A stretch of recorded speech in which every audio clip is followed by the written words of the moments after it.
bandiraɓe yewtere men hande noon ko fati e microbe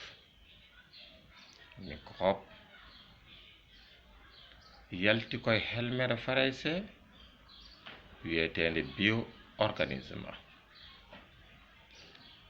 Micro-organisme ko ɗum woni helmere nde.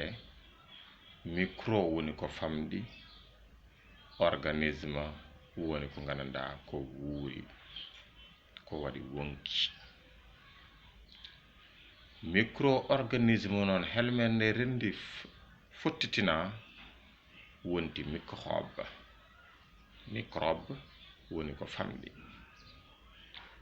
Nde wonno noon microbe aji ina keewi, kono ina jogii hen moƴƴi ko joom inde bonde nde tan jagga. Non noon kañum wiyete ñawsel. Pulaar wi ɗum ñawsel sababu muɗum ina adda ñaw.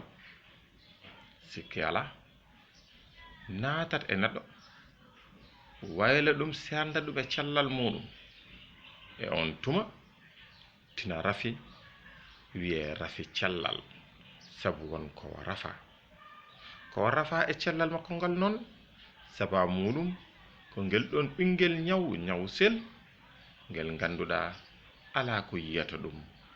Yitere wawa seedade ɗum so wona kutorɗe darne. Ɗen kutorɗe noon ko jamɗe ɗe gandanɗa waɗi ko paali ɗiɗi faandu dow leer labtunde, ɗe gandanɗa aɗa wawi yiide ha jiiya faandu wondu ndu no kadi labtuno. Ɗen paali ɗiɗi pottata ñawsel ngel ha yitere wawa seedade ɗum.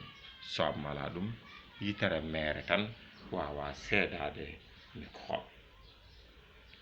microbe noon waɗi ko eddaji. En jogui hen biyeteɗe bactérie, en jogui biyeteɗe hen bacille, en jogui biyeteɗe hen virus.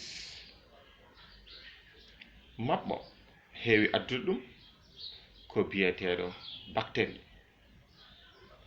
bactérie kañum natata e endu, ardata koye pundi, kotki muɗum ko ɗon, naata e neɗɗo, rewa e kine ɗe, walla e hunuko ko, walla e noppi ɗi.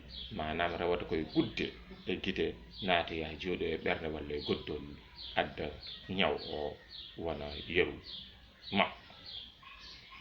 So ammala ɗum eɗen jogui goɗɗo biyeteɗo bacille noon mo ɓurɗo hen darjude inde o ko biyeteɗo bacille de Hansen. Ma en garte docteur Hansen, kono oɗon microbe hono ñawsel bacille de Hansen kañum addata ko ñaw biyeteɗo ñaw mboros. Sikki ala tataɓo o noon kañum noon wiyete ko virus. Inde muɗum ne yaaji, ene adda ñabbuli kewɗi ko wayno sida, ko wayno tuberculose, ko wayno goɗɗi ha ari e coronavirus. ɗum ɗon noon ni no jiiruɗen ɗum naatata ɓandu.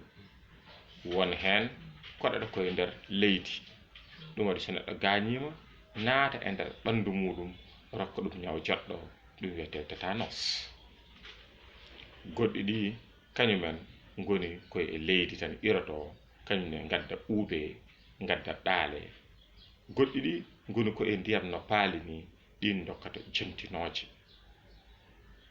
Ko ɗum ɗo noon bandiraɓe jiɗɗen jubbude seeɗa e leƴƴi microbe, kono noon kadi ko ɗum jiɗnoɗen jubbude e ñawsel addante bandiraɓe ɓe. Onon hettiɓe, moƴƴere Allah e moɗon, musidɗo moɗon Alassane Touré haaldanno e mon. On jarama.